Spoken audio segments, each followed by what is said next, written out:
నమస్తే, welcome to local news. మన ఊరు మన వార్త. నేను తులసి.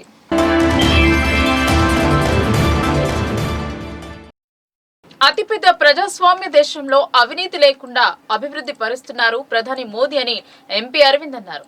ఆయన నాయకత్వంలో దేశం అనేక రకాలుగా అభివృద్ధి చెంది 18 పార్లమెంటు ఎన్నికలకు సిద్ధమవుతుందన్నారు. ప్రజల సౌభాగ్యం లక్ష్యంగా నేడు ముందుకు సాగుతోందని పేర్కొన్నారు.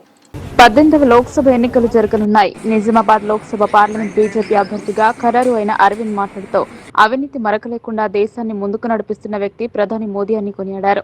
అలాగే నిజామాబాద్ పార్లమెంట్ స్థానాన్ని అన్ని విధాలుగా అభివృద్ధి పరచడం ద్వారా పార్లమెంట్ నియోజకవర్గం ఎంతో ముందుకు సాగిందన్నారు. కానీ కొందరు బీజేపీపై విమర్శలు చేస్తున్నారని వివరించారు. పేద ప్రజల కోసం ఎన్నో అభివృద్ధి పథకాలను బీజేపీ అమలు చేస్తుందని వివరించారు.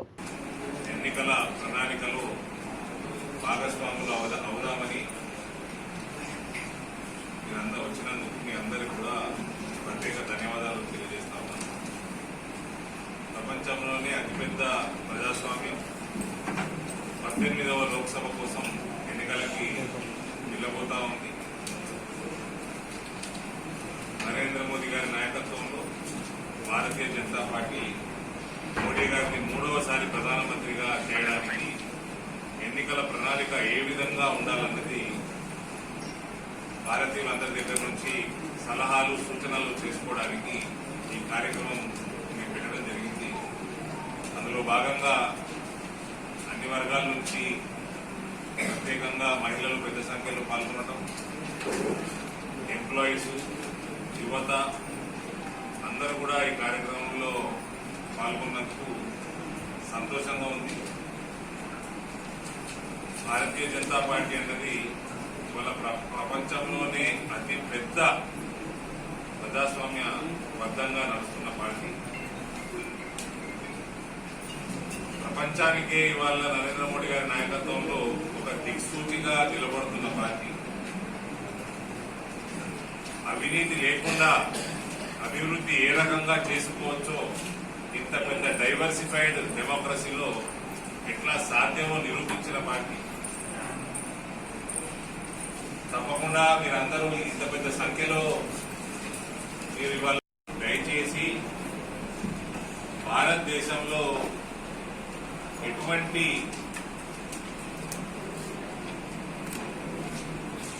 ప్రణాళికని ఇంప్లిమెంట్ చేస్తే సమాజానికి మంచిదో మీ వంతు సజెషన్స్ ఇవ్వాల్సిందిగా కోరుకుంటూ మీకు ఇచ్చిన ఈ స్లిప్స్ లో దయచేసి నింపి మన డ్రాప్ బాక్స్ లో వేయాల్సిందిగా మీ అందరికీ కోరుతాం.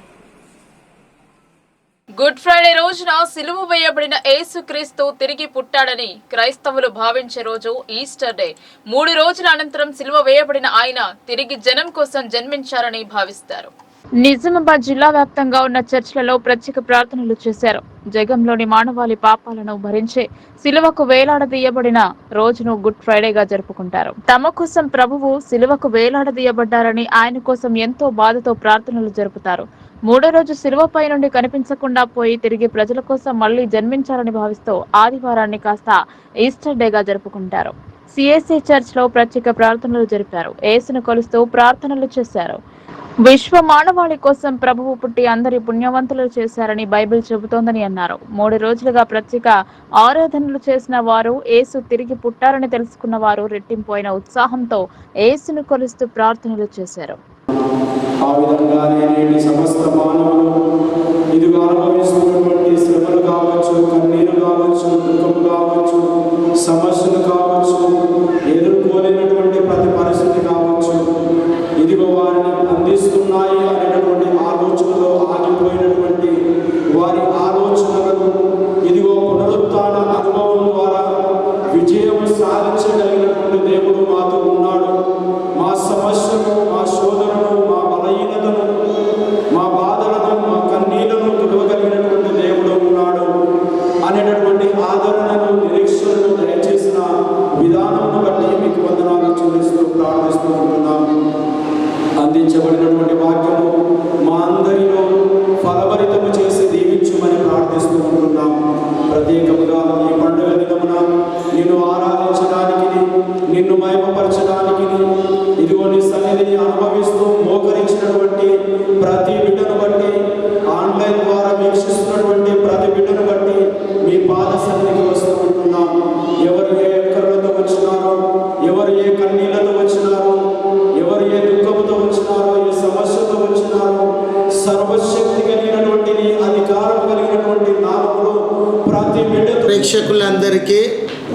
ఈస్టర్ యొక్క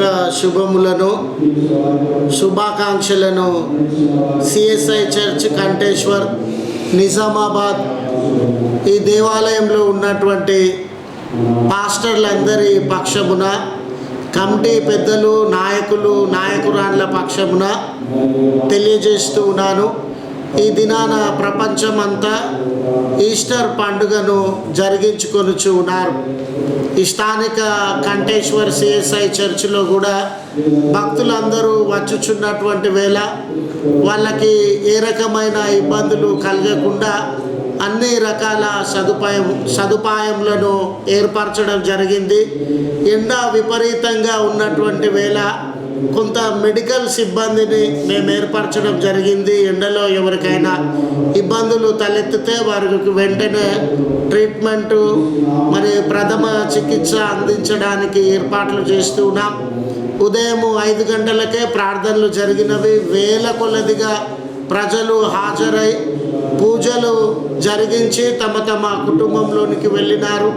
అటువంటి సమయంలో వారందరూ వచ్చిన భక్తుల కొరకు ప్రత్యేకంగా ప్రార్థనలు జరిగించి వారికి ఏ ఇబ్బందులు కలగకుండా పలహారాలు, వారికి ఏ ఇబ్బందులు కలగకుండా మంచినీళ్లను సమకూర్చి అవాంతరములు జరగకుండా శాంతియుతంగా ఈ ప్రార్థనలను జరిగించుచు భక్తులందరూ వారి గృహాలలోనికి సురక్షితంగా వెళ్ళునట్లు సరి అయిన జాగ్రత్తలు తీసుకోవడం జరిగింది. ఈ పాలక మండలి, దేవాలయంలో ఉన్నటువంటి కమిటీ వారందరూ కూడా వారి బాధ్యతలను నిర్వర్తించుచు వచ్చుచు ఉన్న భక్తులను పలకరించి వారికి ఏమైనా అవసరతలు ఉన్నట్లయితే అడిగి తెలుసుకొని వాటిని తీర్చేటటువంటి వారుగా ఉన్నారు.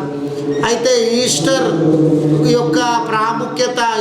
పండుగ యొక్క ప్రాముఖ్యత ఏమిటంటే, యేసు ప్రభుల వారు చనిపోయి సమాధి చేయబడిన 3వ దినాన ఆయన సమాధిలో నుండి తిరిగి లేచినటువంటి వాడుగా ఉన్నాడు. ఆయన మరణాన్ని జయించినాడు. భారతదేశ పార్లమెంట్ ఎన్నికలు సమీపిస్తుండటంతో వేల్పూర్ మండల కేంద్రంలో ఒక్కసారిగా వేడితో కూడిన రాజకీయ వాతావరణం నెలకొంది. ఇందులో భాగంగా కాంగ్రెస్ పార్టీ కార్యాలయం పునః ప్రారంభించడం జరిగింది. పార్లమెంట్ ఎన్నికల్లో బీజేపీ, కాంగ్రెస్ ఛాలెంజ్ గా తీసుకున్నారు. వేల్పూర్ మండలంలో నూతన కాంగ్రెస్ కార్యాలయం ఏర్పాటు చేశారు. మండల కాంగ్రెస్ అధ్యక్షులు నర్సారెడ్డి మాట్లాడుతూ కాంగ్రెస్ పార్లమెంట్ అభ్యర్థి జీవన్ రెడ్డి ఎంపిక రాబో ఎన్నికల గెలుపుకు కృషి చేస్తామన్నారు. ఇందుకొరకై నియోజకవర్గం ఇన్ఛార్జ్ సునీల్ రెడ్డి, అనిల్ మోహన్ రెడ్డి, అన్వేష్ రెడ్డి సమక్షంలో ప్రభుత్వం యొక్క ప్రయోజనాలు, ప్రతిఫలాలు లబ్ధిదారులకు చేరుతున్న విషయాలు, రాష్ట్ర ప్రభుత్వం ప్రజలకు ఇచ్చిన హామీల అమలు, నూతన కార్యకర్తల చేరికలు, కార్యకర్తల జోష్ అందించుటకు కృషి చేస్తున్నామన్నారు. అంతిమంగా జీవన్ రెడ్డి గెలుపు కొరకై అందరం ఒకే తాటిపై జీవన్ రెడ్డి గెలుపుకు కృషి చేయాలని అన్నారు. ఈ కార్యక్రమంలో అధ్యక్షులు నర్సారెడ్డి, జిల్లా జనరల్ సెక్రటరీ దామోదర్ గౌడ్, పట్టణ అధ్యక్షులు మల్లేష్, రమణ, రాజేందర్, నరేందర్, గంగయ్య, అంక్సాపూర్ మధు, పోచంపల్లి రాజేందర్, పన్నాల రాజేశ్వర్, రమేష్, మల్లారెడ్డి, కాంగ్రెస్ నాయకులు, కార్యకర్తలు పాల్గొన్నారు. వేల్పూర్ మండల కాంగ్రెస్ కార్యకర్తల ఆధ్వర్యంలో గతంలో ఉన్న కాంగ్రెస్ పార్టీ కార్యాలయాన్ని ఇప్పుడు కొత్త స్థలంలో పునః ప్రారంభించడం జరిగింది. గతంలో ఎన్నికల్లో కాంగ్రెస్ పార్టీ ఆధ్వర్యంలో కాంగ్రెస్ పార్టీ కార్యకర్తలు అరనిశం ఎంతో కృషి చేసి ఇక్కడ మెజార్టీ తేలేకపోయినప్పటికీ కూడా ఈరోజు నూతన ఉత్సాహంతో పార్లమెంట్ ఎన్నికల్లో జీవన్ రెడ్డి గారికి అత్యధికంగా వేల్పూర్ మండలం నుంచి అత్యధిక మెజార్టీ ఇచ్చి పునర్నిర్మాణం కోసం దేశంలో జరుగుతున్నటువంటి అరాచకాలకు అదుపు చేయడానికి రాహుల్ గాంధీని ప్రధాని మంత్రి చేసే వరకు కాంగ్రెస్ పార్టీ వేల్పూర్ మండల శాఖ నిరంతరం పోరాటం చేస్తూ రాబోయే రోజుల్లో జరిగే పార్లమెంట్ ఎన్నికల్లో ఇక్కడ నుంచి అత్యధిక మెజార్టీ ఇస్తామని చెప్పి వేల్పూర్ మండలం పార్టీ తరఫున మేము జీవన్ రెడ్డి గారికి కానీ, అనిల్ అన్న కానీ, మోహన్ అన్న కానీ, ఇక్కడ సునీల్ రెడ్డి గారికి, అన్వేష్ రెడ్డి గారి ఆధ్వర్యంలో అత్యధిక మెజార్టీ ఇస్తామని చెప్పి ఈ సందర్భంగా తెలియజేస్తా ఉన్నాం. కంటి వ్యాధి ఇబ్బందుల నుండి ఉపశమనం కల్పించేందుకు గాను జేఆర్ మెమోరియల్ వెల్ఫేర్ సొసైటీ వారు ముందుకు వచ్చారు. ఉచిత కంటి వైద్య శిబిరాన్ని ఏర్పాటు చేశారు. నిజామాబాద్ నగరంలోని ఆర్యనగర్ లో ఉచిత కంటి వైద్య శిబిరాన్ని ఏర్పాటు చేశారు. కంటి వైద్య నిపుణులు పరీక్షలు జరిపి వారికి జాగ్రత్తలు తెలిపారు. ఈ వేసవి కాలం సందర్భంగా కండ్లు మండటం, నీరు కారడం జరుగుతుందని వివరించారు. ప్రజలు ఇబ్బంది పడవద్దని భావించి ఈ ఉచిత వైద్య శిబిరాన్ని ఏర్పాటు చేయడం జరిగిందని తెలిపారు. నేత్ర పరీక్షలు జరిపి వారికి మందులను అందించడంతో పాటు జాగ్రత్తలు సూచించారు.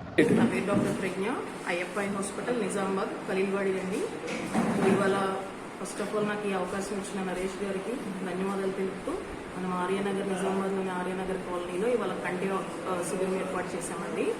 ఇక్కడ ఉన్న ఆర్యనగర్ ప్రజలందరూ వచ్చి దీన్ని వినియోగించుకోవాల్సిందిగా కోరుతున్నాం. స్పెషల్గా 40 సంవత్సరాల పైన ఉన్న వాళ్ళకి, షుగర్ పేషెంట్స్కి, చిన్నపిల్లలకి కంటి ఎక్కువగా వచ్చే ఛాన్సెస్ ఉన్నాయి. ఇప్పుడున్న కాలంలో ఫోన్ యూసేజ్ వల్ల కానీ, లేకపోతే ఆల్రెడీ షుగర్ పేషెంట్లకి షుగర్ కంట్రోల్ ఉండడం వల్ల కానీ కంటి లోపాలనే ఎక్కువ ఉంటున్నాయి. దానివల్ల కంటి చూపు మందగించడం అండ్ ఇప్పుడు ఎస్పెషల్గా సమ్మర్ కాబట్టి కంటి ఎర్రగా రావడం, కళ్ళు గొడవలు రావడం అనేవి ఎక్కువగా చూస్తున్నామండి. అండ్ కళ్ళకలకల సీజన్ కూడా ఇప్పుడు ఎక్కువగా ఉంది. సో ఇక్కడ ప్రజలందరూ ఒకసారి వచ్చి క్యాంపుని వినియోగించుకోవాల్సిందిగా కోరుకుంటున్నాం. పార్లమెంట్ బరిలో నిలిచిన వారు బాజిరెడ్డి అనుభవానికి ఈ మాత్రం సరిపోరని మాజీ మంత్రి అన్నారు. ఆయన రాజకీయ అనుభవం ముందు వీరిది వృధా ప్రయాస అని హెచ్చరించారు. వేల్పూర్ మరియు ఉమ్మడి బాల్కొండ మండలాల కార్యకర్తల సన్నాహక సమావేశంలో పాల్గొన్న ఎంపీ అభ్యర్థి బాజిరెడ్డి గోవర్ధన్, ఎమ్మెల్యే వేముల ప్రశాంత్ రెడ్డి, రాజ్యసభ సభ్యులు సురేష్ రెడ్డి, జడ్పీ చైర్మన్ విఠలరావు, మాజీ ఎమ్మెల్సీ విజయగౌడ్ తదితరులు పాల్గొన్నారు. వేల్పూర్లో రామాలయంలో పూజా కార్యక్రమాల అనంతరం మండల కేంద్రంలో పాదయాత్ర నిర్వహించారు. ప్రజలను కలుస్తూ ఓట్లు అభ్యర్థించారు. తదనంతరం లక్కోరా ఏఎన్జీ ఫంక్షన్ హాల్లో కార్యకర్తల సమావేశంలో పాల్గొన్నారు. తెలంగాణకు బీఆర్ఎస్ పార్టీని రక్ష అన్నారు. కాంగ్రెస్ అమలు కాని హామీలు ఇచ్చి గద్దెనెక్కిందని విమర్శించారు. 3 నెలలకే ప్రజల్లో కాంగ్రెస్ పై వ్యతిరేకత వచ్చిందన్నారు. వారు ఇచ్చిన హామీలు అమలు చేయకపోవడం ప్రజలకే విస్తృతంగా తీసుకెళ్లాలన్నారు. కాంగ్రెస్ మోసపూరిత హామీలు ప్రజలకు వివరించి ఈ పార్లమెంట్ ఎన్నికల్లో ఓట్లు అడగాలన్నారు. అసలు అభ్యర్థులే గారు బాజిరెడ్డి గారి మీద వీరికున్న రాజకీయ అనుభవం, వీరికున్న ప్రజల కన్సర్న్, ఎప్పుడు కూడా ప్రజల మధ్యలో ఉండే వ్యక్తి కాబట్టి బాజిరెడ్డి గారిని సునాయాసంగా గెలిపించుకుంటామని ప్రజలు చెప్తా ఉన్నారు. ఇవాళ నా వేల్పూర్, నా సొంత గ్రామం వేల్పూర్లో ఇవాళ మరి కాన్వసింగ్ చేసినాం, ఎన్నికల ప్రచారం చేసినాం. మా అక్కలు, మా తల్లుళ్ళు, మా యువకులు అందరూ కూడా మరి వాళ్ళ కారు గుర్తుకే టీఆర్ఎస్ పార్టీ అభ్యర్థికే వేస్తామంటున్నారు. అందరు కూడా గుర్తు చేసుకుంటున్నారు. 4 నెలలు అయింది, వీళ్ళు ఇట్లా మన్నువాడ చాలా చెప్పినారు, ఒక్కటి కూడా లేదు ఇప్పటికే అని చెప్పి అంటున్నారు అందరు కూడా. కాబట్టి మరి బాజిరెడ్డి గారు బ్రహ్మాండమైన మేరతో పార్లమెంట్కి ఎన్నిక కావడం ఖాయం అని చెప్పి ఈ సందర్భంగా తెలియజేస్తున్నారు. ఉద్యోగికి పదవి విరమణ అనేది వారి ఉద్యోగ జీవితంలో ఓ ఘట్టం.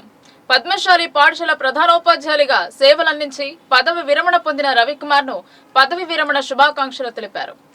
నగరంలో పద్మశాలి పాఠశాలలో 34 సంవత్సరాలుగా పాఠశాల అభ్యున్నతి కోసం ఎంతో కృషి చేసిన వ్యక్తి రవికుమార్.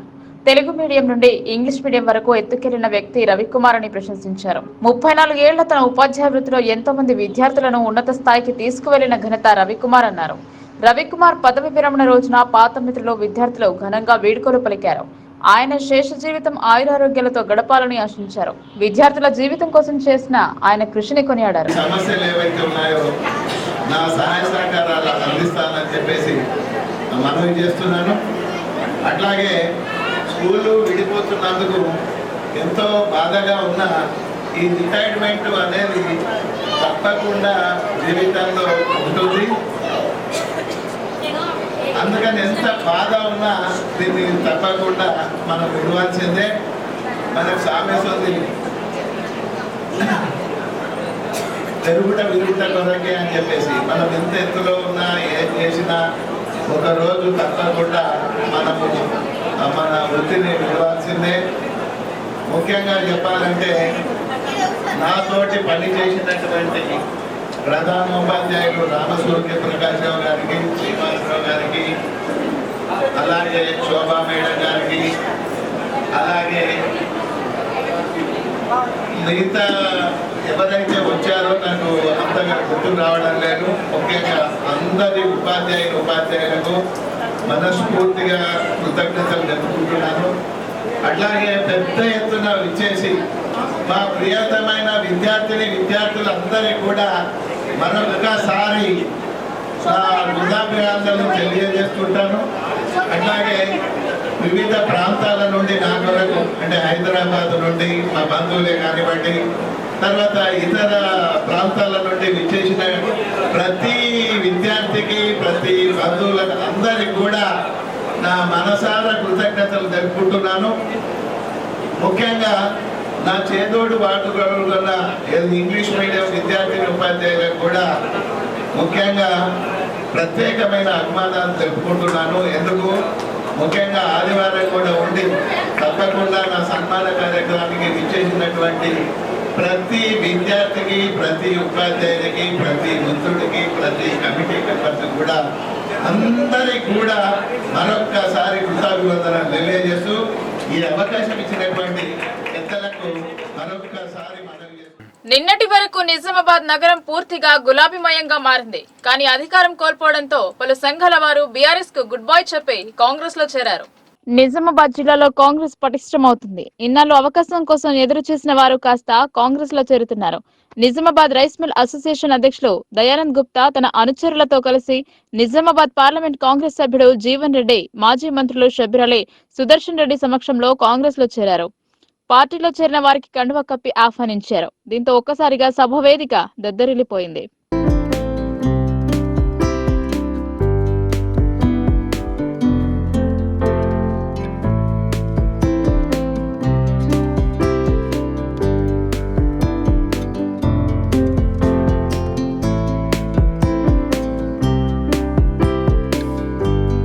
ఈ వార్తలు ఇంతటితో సమాప్తం. తిరిగి ప్రసారమయ్యే వార్తల్లో మళ్ళీ కలుద్దాం. అంతవరకు చూస్తూనే ఉండండి మీ లోకల్ న్యూస్. మన ఊరు మన వార్త.